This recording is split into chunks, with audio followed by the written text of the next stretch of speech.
You stand at the edge of the Antarctic ice shelf. The wind is so cold it feels like glass shards against your skin. The sun hangs low, pale and useless. And there in the distance, a colony of penguins huddles together, silent except for the occasional cry that cuts through the wind like a warning. This is not the world you know. This is not the cute, clumsy bird you see in cartoons. This is a vertical universe where the laws of survival have been rewritten in blood, ice, and salt. Penguins are not just birds that cannot fly. They are biological anomalies, master survivalists, creatures that have taken the blueprint of avian life and shattered it into something entirely alien. And the closer you look at their anatomy, their social structures, their sheer adaptability, the more you realize that these tuxedo-clad survivors are hiding secrets that will make you question everything you thought you knew about life on Earth. Let me take you inside their world. Let me show you the empire they have built in the coldest, most unforgiving place on the planet. And let me reveal 7 bizarre, 100% authentic penguin facts that will completely change how you see these iconic birds. Imagine watching a penguin walk, that signature waddle, side to side, short little steps. It looks like their legs are stiff, unbending sticks, like they are robots programmed to move in the most inefficient way possible. And for decades, people believed that penguins did not have knees, that their legs were just rigid bones fused together, that evolution had stripped them of the flexibility that most other birds possess. But here's the truth. Penguins have knees, fully functional, perfectly articulated knee joints. They have a femur, they have a tibia, they have a fibula. Their skeletal structure is strikingly similar to ours. So why do they look like they're walking on stilts? Because the upper half of their leg is hidden, tucked away inside their body cavity, surrounded by dense feathers and a thick layer of insulating blubber. You are not looking at a stiff-legged bird. You are looking at a bird in a permanent crouch. Their legs are bent at the knee, but you cannot see it. The entire upper portion of their limb is concealed beneath the surface, invisible to the casual observer. This is not a design flaw. This is evolutionary genius. By keeping their legs inside their body, penguins reduce heat loss. They maintain their core temperature in an environment where a single degree can mean the difference between life and death. And when they need speed, when they need power, those hidden knees become weapons. Watch a penguin toboggan across the ice, sliding on its belly at speeds that would make you lose your breath. That is not just gravity. That is the explosive force of those hidden knees pushing off the ice with power you would never expect from a bird that looks so clumsy on the surface. This is the first rule of the penguin empire. What you see is not what you get. Beneath the surface, they are hiding mechanical adaptations that would make any engineer weep with envy. Now imagine this. You are stranded in the middle of the ocean. Salt water stretches in every direction. You're thirsty, desperately thirsty, but every drop of water you drink will kill you faster. The sodium chloride in seawater dehydrates your cells, shuts down your kidneys, poisons your blood. For a human, drinking seawater is a death sentence. For a penguin, it's just another Tuesday. Penguins possess a biological desalination plant, a specialized organ called the supraorbital gland, located just above their eye sockets. This gland is a high-efficiency filtration system. It extracts excess sodium chloride from the bloodstream, concentrates it into a briny fluid, and expels it through the penguin's bill. If you ever see a penguin with a runny nose on the ice, you are not looking at a bird with a cold. You are watching a master of chemistry purifying its own drinking water in real time. Think about the engineering required for this. The ocean is a hostile environment. It's a liquid desert. And yet penguins have evolved a mechanism that allows them to drink from it without consequence. They have turned poison into fuel. They have conquered the saltwater barrier that keeps most terrestrial animals locked on land. This is not just survival, this is dominance. And it is this adaptation that has allowed them to venture into the deep ocean, to hunt in waters that would kill other birds within hours. The supraorbital gland is their passport to a world that should be forbidden. It is the key to an empire built on the edge of impossibility. But the ocean is not the only battlefield where penguins fight for survival. On land, in the muddy, frozen terrain of Antarctica, another war is being waged, a war over stones. Imagine you are an Adelie penguin. You have just returned from the ocean, your belly full of krill. But now you face a different kind of challenge. You need to build a nest. Not a nest made of twigs or grass or leaves. There is no vegetation here. There is only ice and mud and the occasional rock. And rocks in this frozen wasteland are precious. They are the difference between a nest that keeps your eggs dry and a nest that floods with melting snow, drowning your offspring before they even hatch. So you search for stones, you scour the landscape, but every other penguin is doing the same. Stones are scarce, stones are vital, and in the economy of the penguin colony, stones have become currency. This is where things get bizarre. Penguins are thieves. They wait for a neighbor to look away, and then they sprint over to steal a pebble from the nest next door. It's a cutthroat game of strategy and timing, but it gets stranger. Female Adelie penguins have been documented engaging in what researchers can only describe as prostitution. They offer mating encounters to unattached males in exchange for stones. The female approaches a lone male, engages in mating behavior, receives a stone, and then returns to her primary nest with her prize. This is one of the few recorded instances of a non-human species using a resource as direct trade for social or reproductive gain. It is transactional, it is calculated, it is shockingly human, and it reveals a level of social complexity that we rarely associate with birds. Penguins are not just mindless automatons following instinct. They are strategists, they are negotiators, they are running a complex economy based on scarcity and trade. And this economy is ruthless. In a world where a single stone can determine whether your genetic line survives or dies, every theft, every trade, every calculation matters. This is the second rule of the penguin empire. Resources are power, and power is survival. But if you want to understand the true mastery of penguins, you have to watch them in the water. On land, they are clumsy, slow, almost comical. But the moment they hit the ocean, they transform. They become torpedoes in tuxedos, elite athletes that move through water with a grace and speed that defies belief. The Gentoo penguin is the undisputed speed champion of the underwater bird world.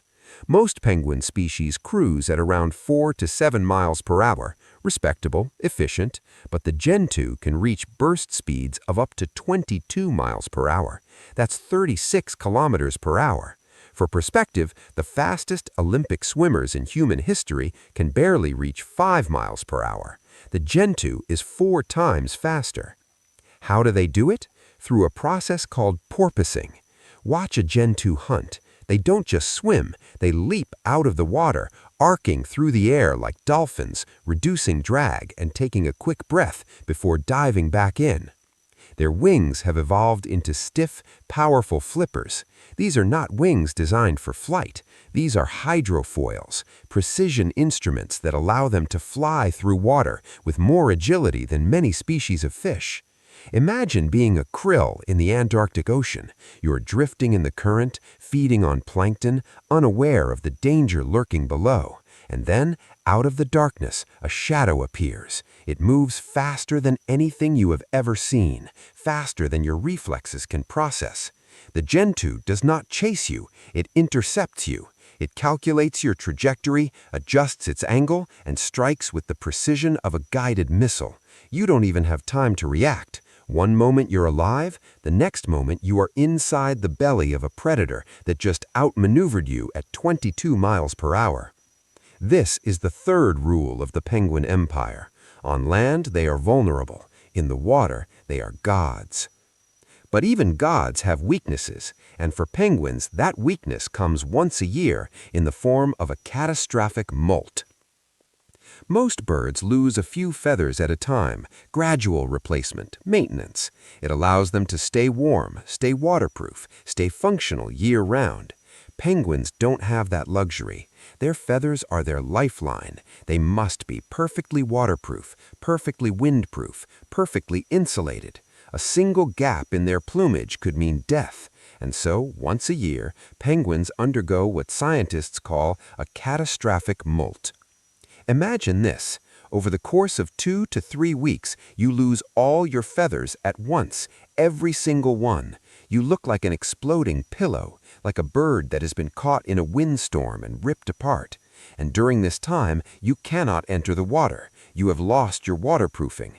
If you dive into the ocean, you will freeze to death within minutes. So you stand on land, shivering, starving, waiting for your new coat to grow in. This is not a minor inconvenience.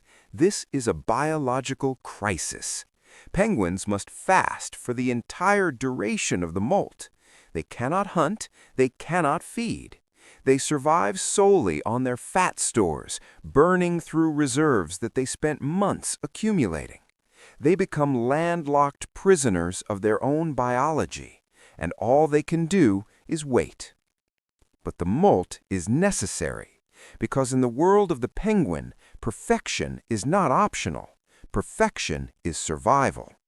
And so they endure this annual torture, shedding their old armor and rebuilding it from scratch, stronger and more resilient than before. This is the fourth rule of the penguin empire. Survival demands sacrifice, and sometimes that sacrifice is brutal. But if you want to see the most extreme sacrifice in the penguin world, you have to look at the male emperor penguin. This is not just parenting, this is martyrdom. Imagine you are a female emperor penguin. You have just laid a single egg.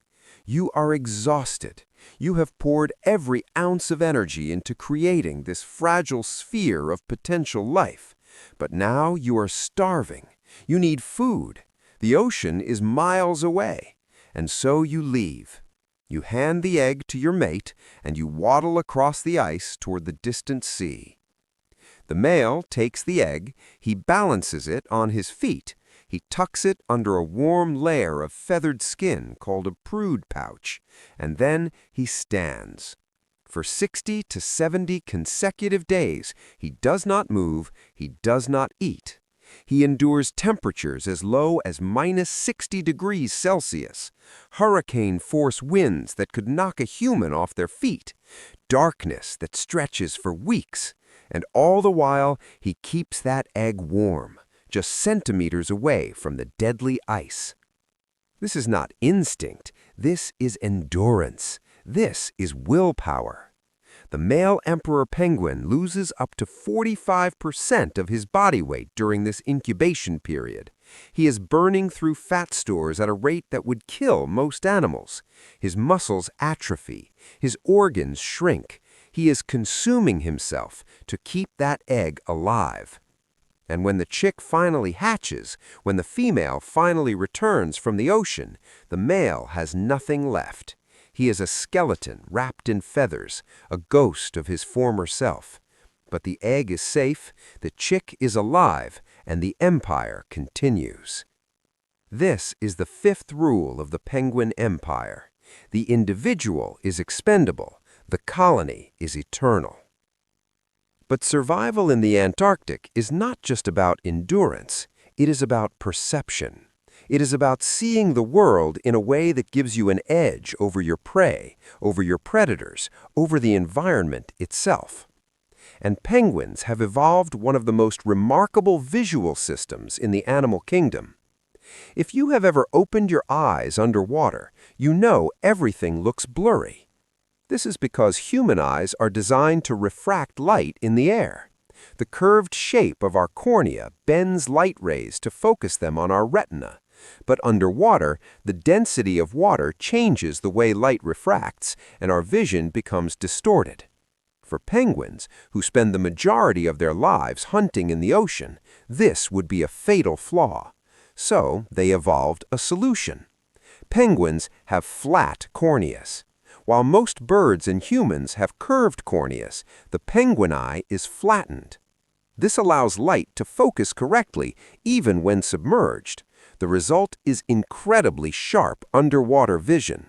A penguin can spot a tiny krill or a fast-moving fish in the dark depths of the Antarctic Ocean with a clarity that would be impossible for most other animals. But there is a trade-off. This adaptation makes penguins slightly nearsighted on land. It is why they sometimes seem clumsy, why they trip over rocks, why they waddle instead of walking smoothly. Their eyes are optimized for the ocean, not for the ice. They are seeing a world that is slightly out of focus, but it doesn't matter, because when they dive into the water, when they enter their true domain, they become one of the most effective visual predators in the sea. This is the sixth rule of the penguin empire. Evolution does not create perfection. Evolution creates specialization, and specialization is power. But penguins are not just biological machines. They are not just collections of adaptations and survival strategies. They are social creatures. They form colonies. They communicate. They recognize each other. They mourn. And in the harsh, frozen world of Antarctica, that social structure is what allows them to survive. Emperor penguins huddle together in massive groups during the winter. Thousands of birds packed tightly, rotating positions so that no single individual is exposed to the wind for too long. This is not just warmth, this is collective survival. The penguins on the outside shield the penguins on the inside, and then they switch. It is a system of mutual protection that has been refined over millions of years. Without it, the colony would die. With it, they can endure the coldest temperatures on Earth. And when a chick is born, when it finally breaks free from its egg, it is not just the responsibility of its parents. The entire colony protects it, feeds it, teaches it, because every chick represents the future of the empire. Every chick is a potential link in the chain of survival that stretches back millions of years and will, if all goes well, stretch forward for millions more. This is the seventh rule of the penguin empire. Strength is not individual, strength is collective. So when you look at a penguin, when you see that tuxedo-clad bird waddling across the ice, do not let the cuteness fool you. Do not let the clumsiness distract you. You are looking at one of nature's most sophisticated engineering projects. You are looking at a creature that has conquered the ocean, mastered the art of desalination, built a complex social economy, and endured sacrifices that would break most animals. Penguins are not just birds that cannot fly. They are birds that chose to conquer a different realm. They traded the sky for the sea. They traded flight for speed. They traded warmth for resilience. And in doing so, they became something far more impressive than any soaring eagle or graceful swan. They became survivors, strategists, masters of the frozen empire. And their story is not over. Right now, as you read this, as you sit in your warm home far from the Antarctic ice, there are penguins standing in the darkness, fathers balancing eggs on their feet, mothers diving into the freezing ocean, chicks huddling together against the wind. They are fighting the same battle their ancestors fought 1,000,000 years ago, and they are winning. Because the penguin empire is not built on dominance, it is not built on aggression, it is built on adaptation, on resilience, on the ability to take the worst environment on Earth and turn it into home. And that is a lesson worth learning. That is a story worth telling. This is not the end of their journey. This is just the beginning, because every day in Antarctica is a test.